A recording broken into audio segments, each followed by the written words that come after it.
What is this Ambika? Vihari 462 కోట్లకి coat చేశాడని చెప్పావు కదా, మరి 459 కోట్లని అనౌన్స్ చేశారేంటి? నాకు కూడా అదే అర్థం కావట్లేదు సుభాష్. ఆ పేపర్స్ నీకు ఫోటో తీసి మరీ పంపించాను కదా, గుర్తులేదా? గుర్తుంది అంబిక, కానీ ఇంతలోనే నెంబర్ ఎలా మారింది? నన్ను అడిగితే మాత్రం నాకేం తెలుస్తుంది? కోడ్ నాకు చెప్పకపోయినా పర్వాలేదు, తర్వాత పురుషోత్తం వాళ్ళు అడుగుతారు, వాళ్ళకి సమాధానం చెప్పాలి కదా. అసలేమైందో ఎలా జరిగిందో నాకు కూడా అర్థం కాలేదు. నన్ను కాస్త ప్రశాంతంగా ఉండనివ్వు.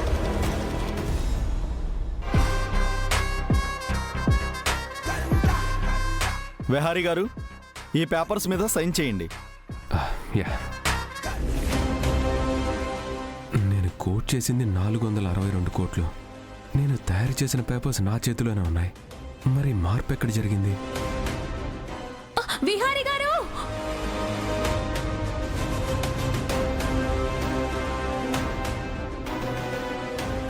విహారీ గారు, మీరు తయారు చేసుకున్న పేపర్స్ ఉన్నవి ఈ కవర్లో, ఆ కవర్లో కాదు.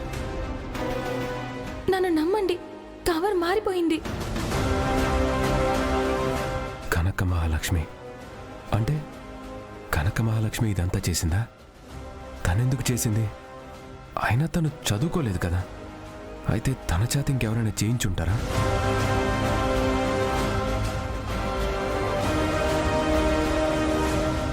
విహారీ గారు, సైన్ చేయండి. యా.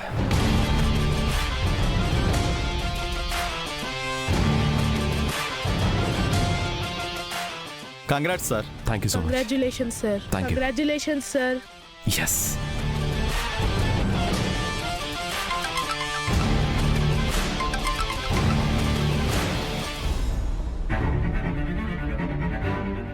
హలో విహారీ గారు, యా, నేను రాజీని మాట్లాడుతున్నాను. చెప్పండి. పెదనాన్న గురించి చెప్పాను కదా విహారీ గారు, దాని గురించి ఏమైనా ఆలోచించారా? మీరిద్దరూ వచ్చి ఒకసారి పెదనాన్న కంటికి కనిపిస్తే చాలు. మీరేం మాట్లాడుతున్నారో నాకేం అర్థం కావట్లేదు. కనక మహాలక్ష్మిని పెదనాన్న చూసి 3 నెలలు అవుతోంది. తను పెదనాన్నకి ఇంతకాలం దూరంగా ఎప్పుడూ లేదు. అందుకే కనక మహాలక్ష్మి మీద చాలా బెంగ పెట్టుకున్నారు. మిమ్మల్ని తన్ని చూడాలని చాలా కలవరిస్తున్నారు. రోజుకి 100 సార్లైనా మీ గురించే మాట్లాడుతున్నారు. పెదనాన్న పరిస్థితి చూస్తుంటే మాకే జాలేస్తోంది. నా కూతురు అల్లుడు ఎలా ఉన్నారో, వాళ్ళనెప్పుడెప్పుడు చూస్తానో అంటూ మీ మీద చాలా బెంగ పెట్టుకున్నారు. మీరొక్కసారి వచ్చి కనిపిస్తే చాలు, ఇక మా పెదనాన్నకి ఎలాంటి ఆపరేషన్ అవసరం ఉండదు. ఇది చెప్పడానికే ఫోన్ చేశానండి. ఉంటాను.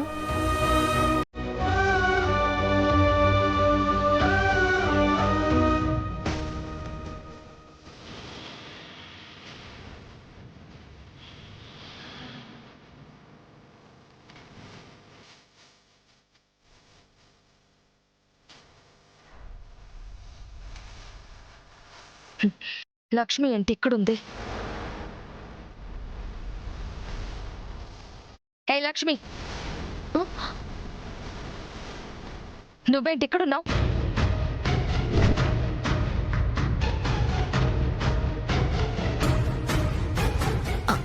అంటే అమ్మా, అది ఇంట్లో కూర్చుని వంటలు చేసుకునే నీకు టెండర్ జరిగే చోట ఏం పని? అసలు ఇక్కడికి రావాల్సిన అవసరం ఎందుకు వచ్చింది? అంటే అమ్మగారు, విహారీ బాబు గారు భోజనం మర్చిపోయారు, అందుకే తీసుకొచ్చానమ్మా.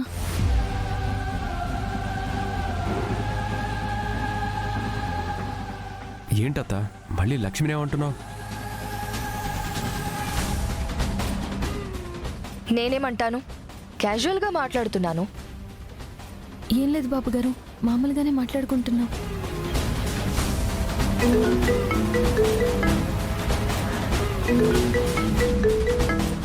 Vihari, I have to take a call. Okay అత్తయ్య. సుభాష్,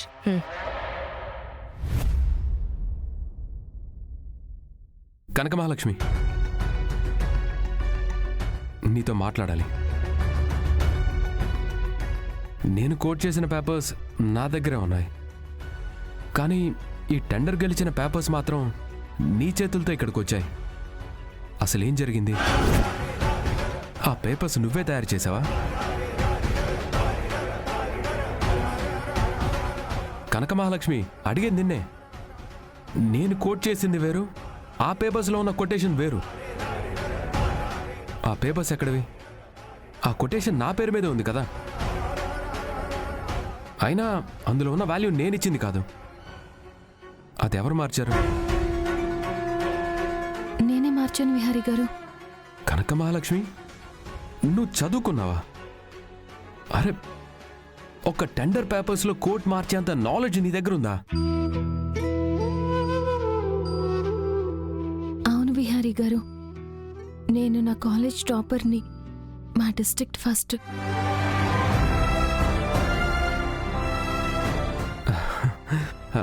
అరే, మరి నువ్వెప్పుడు చదువుకున్నట్టు నాకు చెప్పలేదు? దాని గురించి మీరు ఎప్పుడూ అడగలేదు, చెప్పే అవకాశం కూడా నాకు రాలేదు. వన్ థింగ్ అయితే ఈరోజు నేను ఒప్పుకోవాల్సిందే కనక మహాలక్ష్మి, ఈ టెండర్ అయితే నీ వల్లే గెలిచాను. ఇంత పెద్ద ప్రాజెక్ట్ నీ వల్లే నాకు దక్కింది. ఈ క్రెడిట్ అంతా నాది కాదు, నీది. ఒక్క నిమిషం.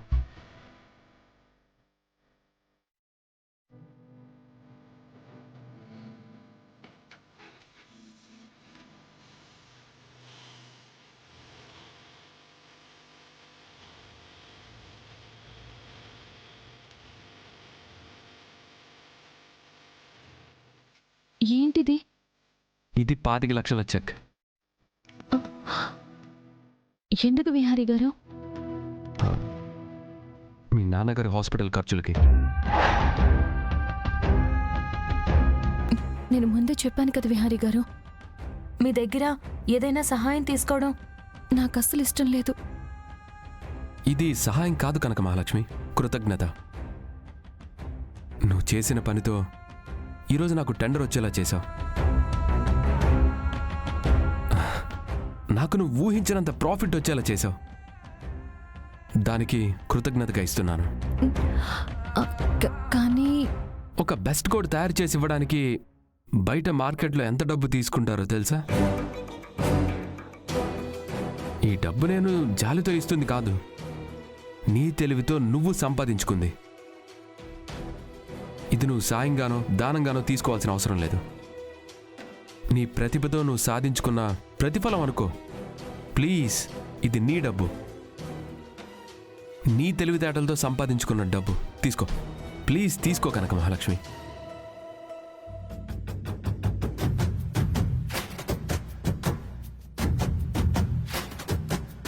కనక మహాలక్ష్మి, మీ నాన్నగారికి నీ డబ్బులతో నువ్వు ఆపరేషన్ చేయించబోతున్నావు. ఇప్పుడు నీకు సంతోషమేనా?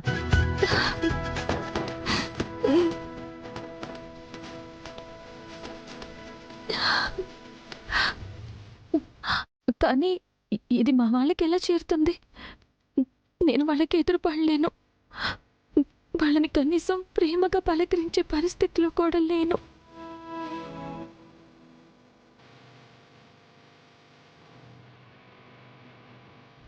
మనం ఈ ఊరు వెళ్తున్నాం.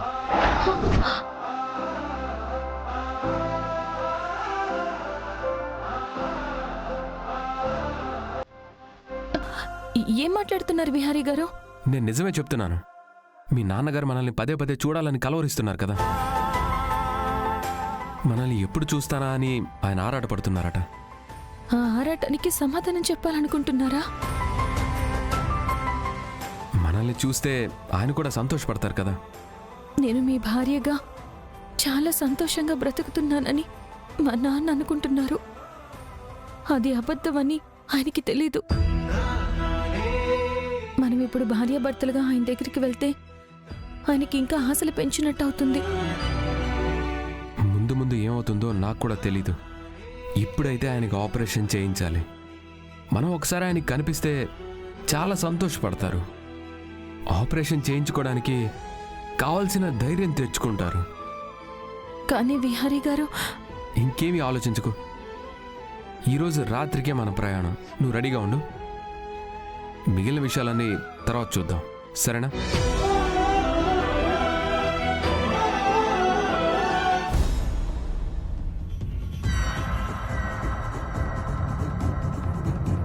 కనకమహాలక్ష్మి, అసలు నేను పెట్టిన కోట్ కన్నా బెటర్ కోట్ వేయాలన్న ఆలోచన నీకెందుకు వచ్చింది?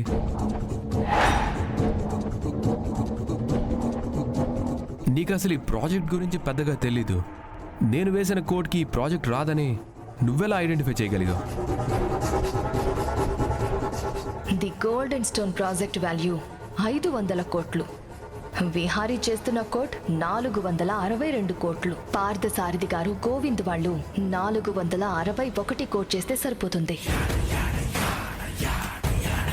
ఇప్పుడు అంబికా గారి గురించి చెప్తే ఇంట్లో పెద్ద యుద్ధం మొదలవుతుంది, కుటుంబం ముక్కలవుతుంది. నా మూలంగా అలా జరగడానికి వీల్లేదు. చెప్పు కనుక మహాలక్ష్మి, నా కోట్ కన్నా నువ్విచ్చే కోట్తోనే ప్రాజెక్ట్ వస్తుందని నువ్వెలా ఐడెంటిఫై చేయగలిగావు? ఉదయం మీకు జ్యూస్ తెచ్చినప్పుడు ఆ ప్రాజెక్ట్ మీద మీరు ఎన్ని అంచనాలు పెట్టుకున్నారో గుర్తొచ్చింది. సరదాగా ఆ కంపెనీ గురించి, ఆ ప్రాజెక్ట్ గురించి ఇంటర్నెట్లో సెర్చ్ చేసి చూశాను. ఆ కంపెనీ పాత ప్రాజెక్టులు, పాత టెండర్ల గురించి తెలుసుకున్నాను. అవన్నీ చూశాక మీరిచ్చిన కోట్కి ప్రాజెక్ట్ రాదేమో అనిపించింది. అందుకే నేను కోట్ మార్చాను. నీ ఆన్సర్ నాకంత సాటిస్ఫైయింగ్గా లేదు, కానీ నువ్వు చేసిన ఆ పని వల్ల నాకు ప్రాజెక్ట్ వచ్చింది. అది చాలు నాకు. ఎనీహౌ, మీ ఊరు వెళ్ళడానికి రెడీగా ఉండు. వెళ్దామా? పద.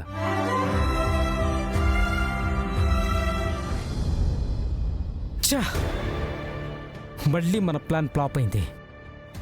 ఎంత జాగ్రత్తగా ప్లాన్ చేసినా ఆ విహారి తప్పించుకుంటున్నాడు. మనం ప్లాన్ వేసిన ప్రతిసారి వాణ్ణి ఎవరో ఒకరు కాపాడుతూనే ఉన్నారు. ఎవరై ఉంటారు?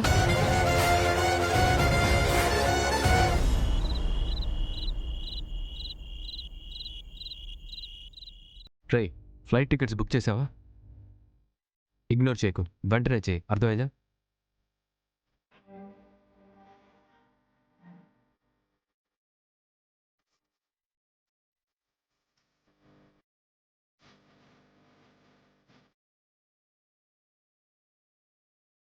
బిహారీ బాబు గారు చూస్తే ఇక్కడ కూర్చుని ఉన్నారు. లక్ష్మణ్ చూస్తే పూజ అయిపోయాక బిహారీ బాబు గారి అక్షంతలు వేయించుకొని ఆశీర్వాదం ఎలా తీసుకోవాలి? ఇప్పుడు ఇదంతా ఎలా కుదురుతుందబ్బా?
ఇప్పుడు లక్ష్మణ్ వచ్చి విహార్ బాబు చేత ఎలా ఆశీర్వాదం తీసుకుంటుంది? ఏదో ఒకటి చెయ్యాలి. ఐడియా.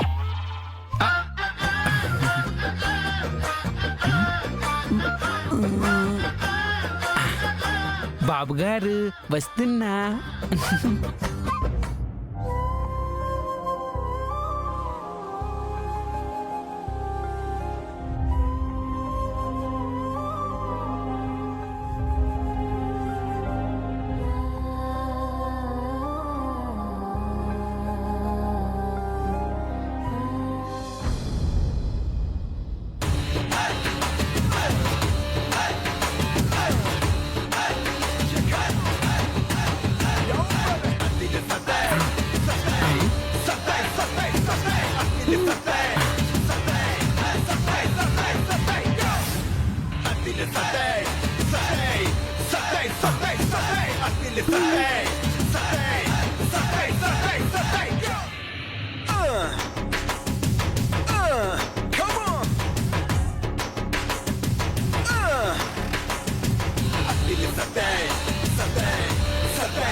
రే పండు, ఏంట్రా ఇంత దూపం వేస్తున్నావు? పని ఉంది బాబు గారు, కాసేపు సైలెంట్గా ఉండండి.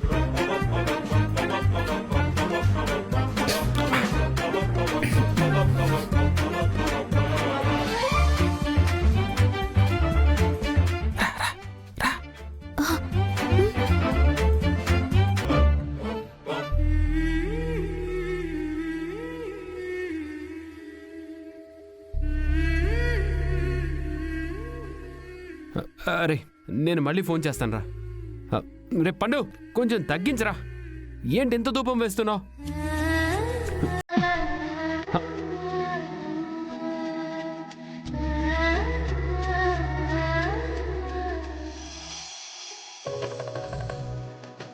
అరే కొంచెం తగ్గించరా పొగ.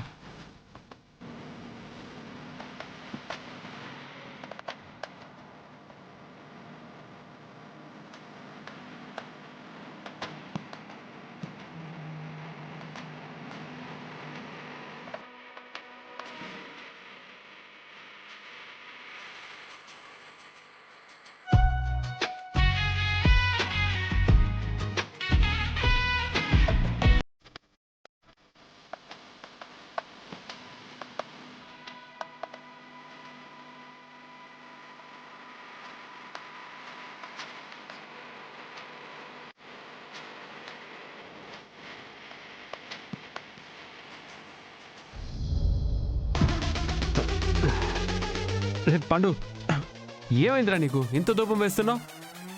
దోమలు బాబు, దోమలు. ఈ మధ్య డెంగ్యూ దోమలు చాలా ఎక్కువైపోయినాయి బాబు. అందుకే అటంతా తెలుద్దామని ఇదిగో ఇలా దూపం వేస్తాను.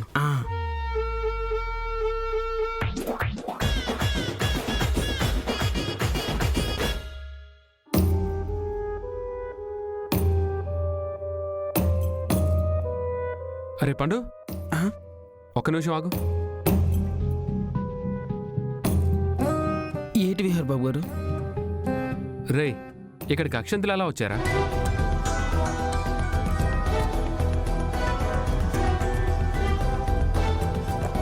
ఇప్పటి వరకు ఇక్కడ లేవు, ఇంతలోనే ఎలా వచ్చుంటారా పండు?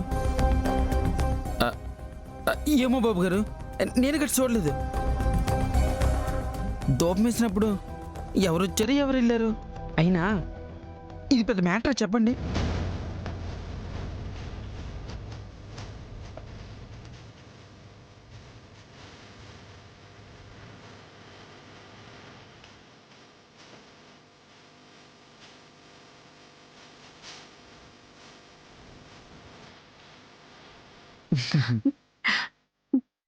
చాలా థ్యాంక్స్ పండు.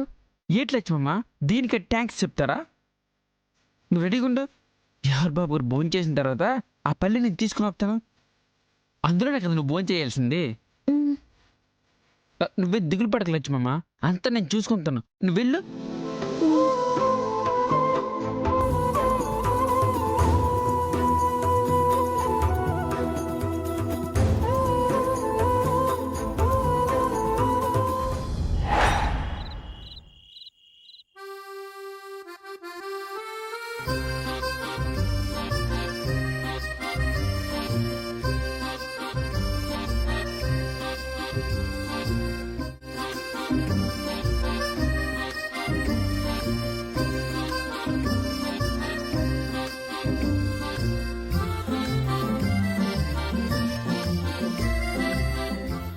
ఇదిగోండి బాబు. పండు బాబు, నా ఫేవరెట్ ప్లేట్ ఏంటో నీకు తెలుసు కదా, మళ్ళీ కొత్తగా ఈ ప్లేట్ పెట్టావేంటి? సారీ బాబు, ఏదో ఆలోచిస్తూ పెట్టాను. మీ ప్లేట్ తీసుకుని వస్తాను.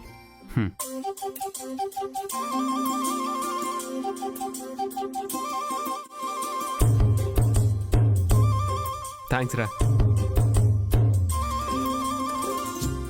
బావా, ఇది బంగారపు ప్లేట్ కాదు, ప్లాటినం ప్లేట్ కూడా కాదు. ఎందుకు దీనికి ఇంత వాల్యూ ఇస్తున్నావు నువ్వు? విలువ అనేది ఎప్పుడు బంగారంతోనూ ప్లాటినంతోనూ డబ్బుతోనూ మాత్రమే కొలవకూడదు సహస్ర.